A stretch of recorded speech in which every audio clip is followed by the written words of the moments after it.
Hi, this is John Harcher, and welcome to episode 37 of Left Turn at Albuquerque. Today we'll be taking a look at the three-disc set, the Warner Brothers Home Entertainment Academy Awards Animation Collection. Whew, isn't that a mouthful? This will act as both a supplement to the Looney Tunes Golden Collections and an introduction to the Tom and Jerry catalog. I knew I should have made a left turn at Albuquerque. I knew I should have taken that left turn at Albuquerque. I knew I should have taken that left turn at Albuquerque. I should have turned left at Albuquerque. Before we get started, viewer Emilio Lobato reminded me I forgot to mention my blue upgrade wishes last time. So for Volume 6, Disc 1, My Favorite Duck, Disc 2, Hair Meets Hair, Disc 3, A Cartoonist Nightmare, and Disc 4, Wild Wife, with the bonus selection, Growing Pains. So this gives us a base of 30 cartoons to work off of to see how many end up on Collector's Vault Volume 2, Disc 2. We'll see how we do. One of the positives about all the takeovers of past movie company catalogs is that compilations like this are possible.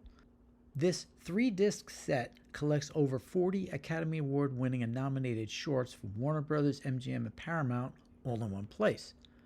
Now, before we get into that, let's also address the elephant in the room, or should I say, the mouse in the room. Why haven't I been doing Disney?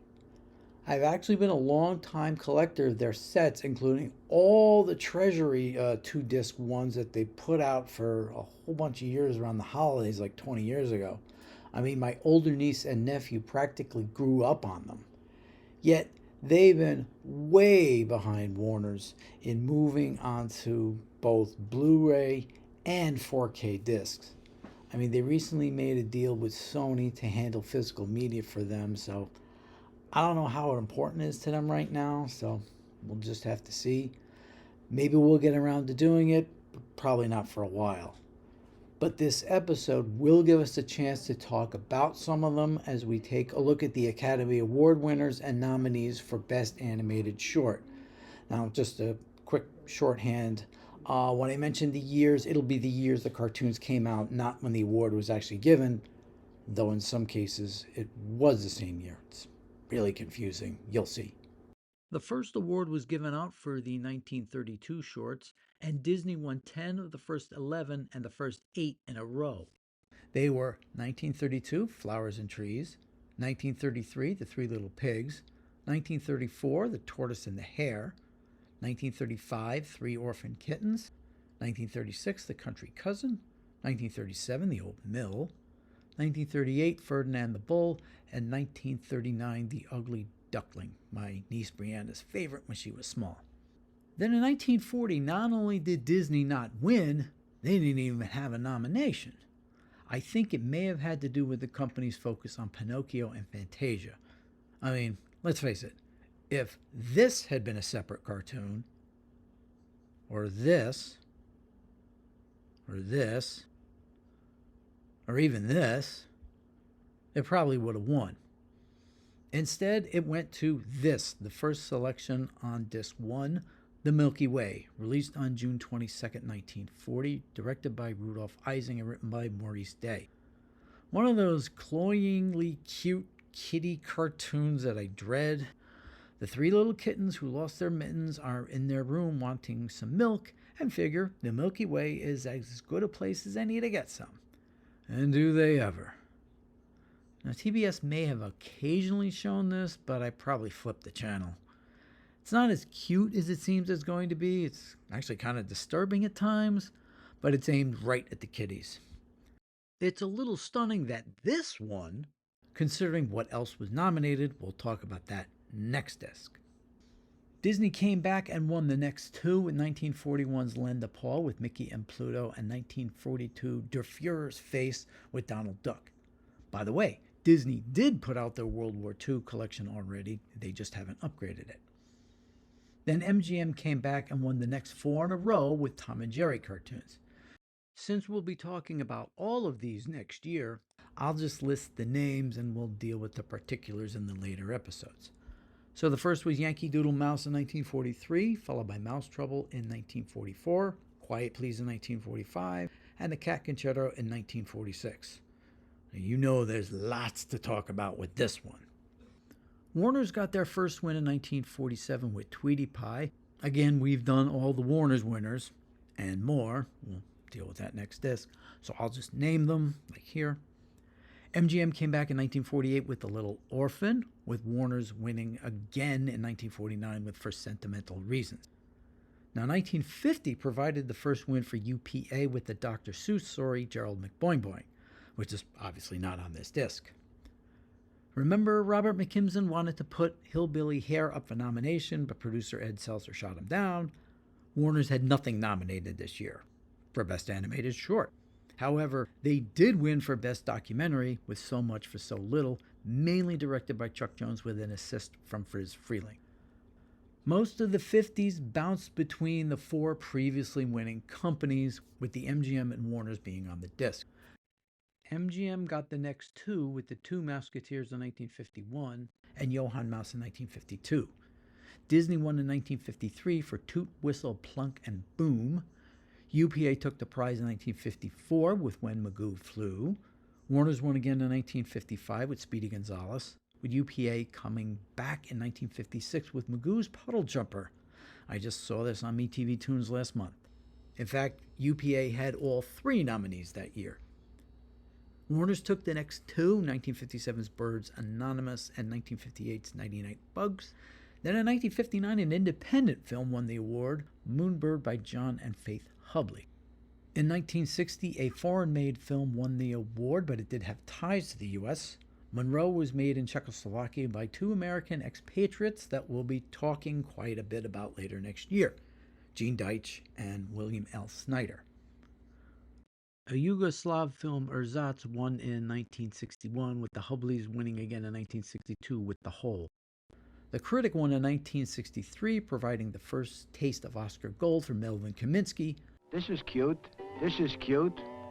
This is nice. What the hell is it? Who we know better as Mel Brooks. Don't be stupid, be a smarty. Come and join the Nazi party. Friz Freleng returned to his winning form for the last time with The Pink Fink, featuring a little character he created for the opening credits of a film from a year earlier, The Pink Panther. 1965 provided MGM their last winner, The Dot and the Line, which came out on New Year's Eve, just barely making it under the wire. We did this on the bonus disc to Platinum Collection Volume 1, like So Much for So Little, but we'll do it again here. A line falls in love with a dot, but has to learn to move to get her, or it. This is the kind of thing only Chuck Jones, with the help from co-director Maurice Noble, could pull off. Somehow the combination of drawings and Robert Morley's narration makes these basic inanimate objects live and act. His worried friends noticed how terribly thin and drawn he was and did their best to cheer him up. And the style makes it almost as if Chuck returned to his early 40s experimental stage. This was written by Norton Juster, the same guy who did The Phantom Tollbooth, which Chuck later did as a movie. It also kind of acts as a template for a TV special Chuck did the next year featuring a certain Grinch. Let me finish up the 60s since it ends with the last two major company wins, for a while anyway. The Hubleys won again in 1966 with a Herb Alpert and the Tijuana Brass double feature. 1967's winner was an independent film, The Box. Disney won again in 1968 with Winnie the Pooh and the Blustery Day, and got its last win of the Golden Age in 1969 with It's Tough to Be a Bird. The next two discs contain many, but not all, of the nominees from Warner's and MGM, plus a couple from Paramount under their control. Disc 2 finally got around to doing what 6 volumes of Golden Collections never did, include Bugs Bunny's first cartoon. I'll be adding the release dates for the Warners we'd done on the Platinums, but the Tom and Jerry's and Tex Avery's will wait until later. Now, this disc could have started out with It's Got Me Again from 1932, among the first group of cartoons nominated for the first award. But it was a bonus on the Golden Collections and not restored, so they passed on it here. Now, Harmon and Ising did have MGM nominees in 1935 with The Calico Dragon and 1936 with The Old Mill Pond, but both were passed over for this set. My guess is restoration issues. And maybe other reasons too. For the first one on this disc, we have a nominee from 1936, Popeye the Sailor meets Sindbad the Sailor, which came out on November 27th, 6 years before Jimmy. It was directed by Dave Fleischer and written by a whole squad of Fleischer writers. Now, here are the excerpts from my Popeye reviews from way back in the day. We'll see if we'll get around to doing those again. Popeye, Olive, and Wimpy land on the island of the most remarkable, extraordinary kind of fellow, Sindbad the Sailor, who sends all kind of wild creatures, like a two-headed giant and a rock, after them. There are pieces of this I didn't immediately recognize, so I wonder if they weren't cut out by the stations to fit into a 30-minute time slot with commercials. I'm going to guess yes. Now, if I had to pick one cartoon as the Fleischer's best Popeye short, hands down, it's going to be this one. From 1939, they could have included Detouring America from Warner's, but it's got issues, so we're still waiting for it.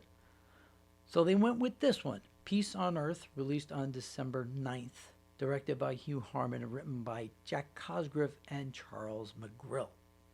This was the cartoon that usually ended the TBS Christmas cartoon specials, and what an ending. Some squirrels celebrate Christmas by hearing Grandpa talk about how man wiped himself out. My buddy David called this one of the scariest cartoons ever, and that's exactly what it was meant to be.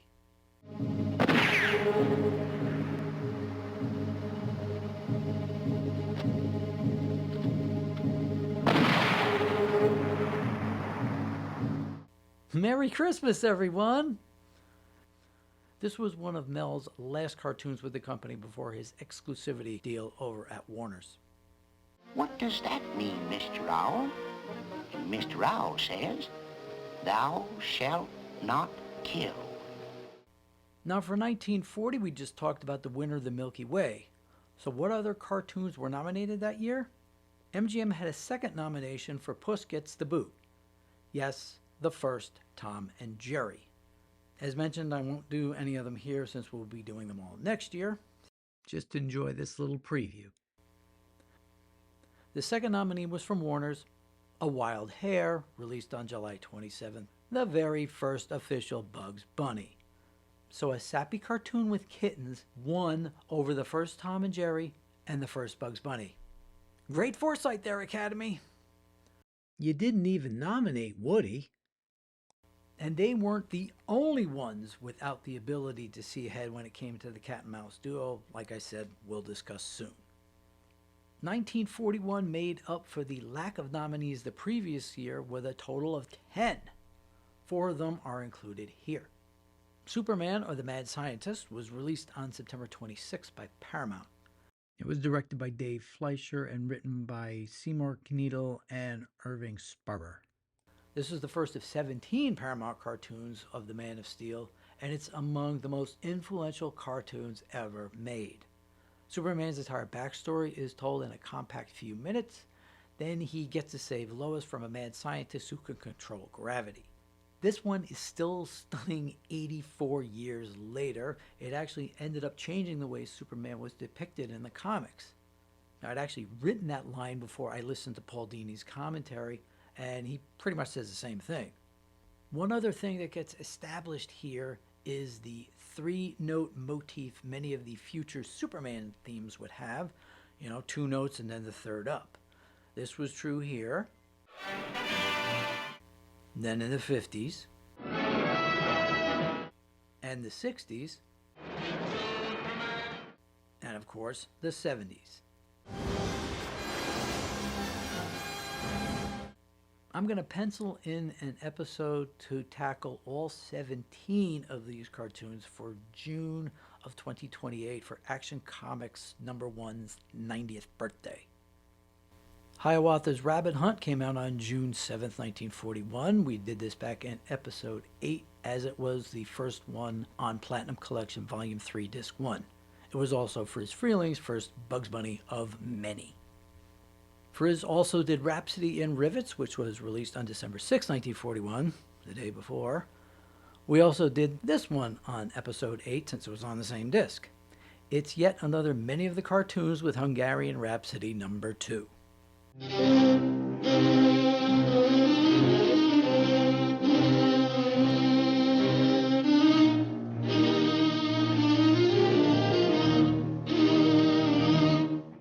Now, that same day, if you went to see an MGM film instead of a Warner Brothers film, you'd have seen the premiere of The Night Before Christmas. As you can expect, this was a holiday time favorite on any channel that ever played Tom and Jerry. In fact, it probably started the TBS Christmas special that ended with Peace on Earth. It brings back memories of a time when it wasn't Christmas until you saw cartoons like this on. And thankfully, MeTV Toons is picking up that slack. Now, MGM had one other nominee that year in the Rookie Bear, but it's not included. Poor Barney Bear. He really needs a nice, dedicated collection of his own. Now, I need to hold off on doing an episode about him since the only place you can see his cartoons are scattered about on the various Warner Archives releases. I actually think one came out this month. On to 1942, where MGM and Warner's had one nominee each. MGM's was Blitzwolf, released on August 22nd, 1942, directed by Tex Avery and written by Rich Hogan. He must have dragged him with him over from Warner's. We did this on the Tex Avery bonus disc on Platinum Collection Volume 2, and will again when we do the Tex discs. I mean, come on, Warner Archives. You have the Looney Tunes propaganda shorts. You have the MGM ones. Can we get the wartime collection already? Warner's nominee that year was Pigs in a Polka, which came out on February 6, 1943. But how did it get nominated a month later? Anyway, we did this already. Guess where? Right, Episode 8. Now, 1943 had Warner's Greetings Bait as a nominee, but since it's only been released on digital home video a couple of years ago, we can suspect the negative needed some work to be included here. 1944 Warner's nominee was Swooner Crooner, released on May 6, 1944. Hey, I know that date. We did this both in Episode 9 with its appearance on Platinum Collection Volume 3, Disc 2, and Episode 29 with it being on Golden Collection Volume 3, Disc 2. Funny how those numbers match up. Now, 1945 for Warner should have been represented by Life with Feathers, but it wasn't here either and took until good old Platinum Collection Volume 3 to finally come out. I wonder if there was an issue with the negative, like Pack Up Your Troubles, which was in real bad shape. Warner's 1946 nominee was Walkie Talkie Hawkie, the first Foghorn Leghorn.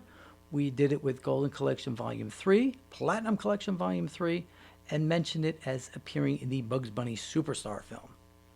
Now, Tom and Jerry were usually nominated even in the years they didn't win, such as this one, Dr. Jekyll and Mr. Mouse from 1947. The last one on Disc 2 is another odd one, Mouse Records with Hubie and Bert. It was Warner's nominee for 1948, but it didn't come out until April 23rd, 1949, like a month after the Oscars. Strange. Disc 3 picks up in 1949 with Hatch Up Your Troubles, another Tom and Jerry. And then follows it with the 1950 nominee Jerry's Cousin. Now, a really weird thing happened with the 1949 Oscars. Warner's Canary Row got nominated, but then was withdrawn. Now, the cartoon itself didn't come out until October 7th, 1950. Again, really weird. Thanks to Toon Talker for reminding me about the harmonizings in the 30s and this one. Now here's another set of odd ones. Both MGM entries for the 1952 Oscars, winner Johann Mouse and nominee Little Johnny Jet, actually came out in 1953. Johann in February and Johnny in April. Confusing. Ugh. I'll go back to 1953 in a minute. Touche Pussycat was the MGM nominee for 1954. It's the sequel to the 1951 Oscar-winning The Two Mouseketeers. Now, even though it's after Touche Pussycat on the disc, From A to Z was Warner's nominee for 1953, even though it was released on, get this, October 16th, 1954. Ugh. Then to confuse things even more, we go back to the 1954 nominees for Warner's Sandy Claus, which came out on April 2nd, 1955, only a week or so after the Oscars it was nominated for. We did this on, you know which one, Platinum Collection Volume 3. The 1955 nominee for MGM was Good Will to Men, written and directed by William Hanna and Joseph Barbera. This was a remake of Peace on Earth by Bill and Joe, updated to show how killing has changed in the 16 years since the original. So no replay of that harrowing dead soldiers scene. It's interesting to look at it that way and, kind of sad. I guess the original leaves so much of a long shadow that this one hasn't gotten much play on TV. However, it did get a recent reissue as a bonus on the Tom and Jerry CinemaScope Blu-ray disc earlier this year, since it was made in that format. And it will be included as a bonus on the new set as well. UPA did a trifecta in 1956. Scoring all 3 nominees in the category. We get the next 2 from the disc from 1957. Warner Brothers got a second nominee along with winner Birds Anonymous with Tabasco Road, which actually did come out in 1957, on July 20th to be precise. We did it in episode 5 as it was on Platinum Collection Volume 2, Disc 1. MGM's nominee was One Droopy Knight, released on December 6, 1957. Hey, another one. Directed by Michael Law and written by Homer Brightman. Droopy shows up as a knight as he and Butch go head-to-head to win the princess by getting rid of a dragon. Think of it as a medieval version of Signor Droopy. Produced by Bill and Joe, this was among their last at MGM before the studio closed, and they headed off out on their own. Now, they could have included Mexicali Schmoes for 1959. It actually came out on July 4th, but it got passed over for now. It had been on Golden Collection Volume 4 on the Speedy disc and did get the upgrade on Platinum Collection Volume 2, and it was on right after Tabasco Road. The nominee included for 1960 is High Note, released on December 3rd. We did this on, say it with me, Platinum Collection Volume 3, Disc 2, and Episode 9. They also could have included Mouse and Garden, which came out on July 18th, and we did it on the exact same episode because it's on the exact same disc. They only included one nominee from 1961 of Warner's 3 from that year. The one that's here, Nellie's Folly, was released on December 30th. They also could have included Be Prepared, that came out on November 11th, which is the only Roadrunner and Coyote short that's been nominated, or Pied Piper of Guadalupe, which came out on August 19th. Guess which disc and which episode all 3 of these showed up in? The last Warner Brothers cartoon to receive a nomination was Now Hear This for the 1962 Oscars, but actually came out on April 27, 1963. We literally just did this one last episode. So to recap, all 13 Tom and Jerry shorts that were nominated were included here. On the Warner side, Sylvester is the most nominated character with 7, including 3 wins. Bugs had 3 nominations and 1 win. Porky and Daffy never even got nominated. But wait, we're not done. Not only is there a short on the Oscar-nominated and Oscar-winning cartoons, Drawn for Glory. It's a great short history of award-winning animation, including some from Disney, but none from Universal. Thanks a lot, Comcast. But they also include What's Cookin', Doc, the famous cartoon where Bugs Bunny loses the Oscar to James Cagney, then shows a piece of Hiawatha's Rabbit Hunt to get them to change their minds. This is an absolute classic that should have been on the Looney Tunes sets a long time ago. Since it's technically a bonus, they didn't restore it, but we did get the blue upgrade for it on the Bugs Bunny 80th anniversary set. All in all, it's a nice set that only touches on the evolution of where tunes were and where they would end up going.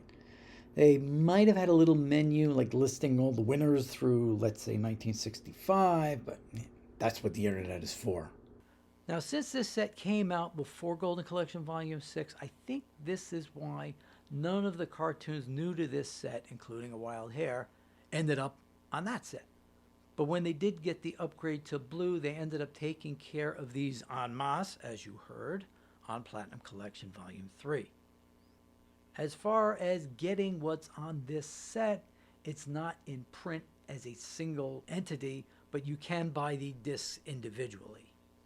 By the way, the Bugs Bunny 80th Blu-ray set should be coming back into print next year. We'll let you know. However, if you're just looking for the Looney Tunes and don't mind missing so much for so little and What's Cookin', Doc, you can use the old standby Platinum Collection Complete DVD set as a cover. You get all 5 Oscar winners plus all the nominated ones contained on this set. I'm including this as our Amazon affiliate link down below, along with the 3 individual discs.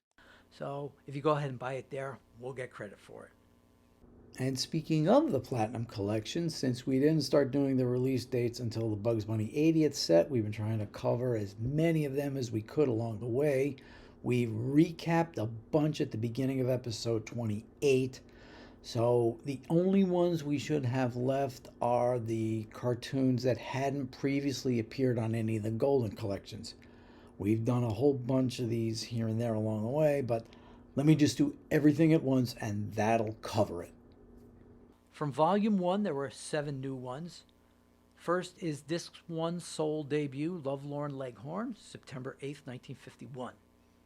Then on Disc 2, the debuts were The Hasty Hare, June 7th, 1952, Hairway to the Stars, March 29th, 1958, Bill of Hair, June 9th, 1962, A Witch's Tangled Hair, Halloween, October 31st, 1959, Feline Frame Up, February 13th, 1954, and Boyhood Days, which was just on Volume 6 as a bonus, came out April 20th, 1957.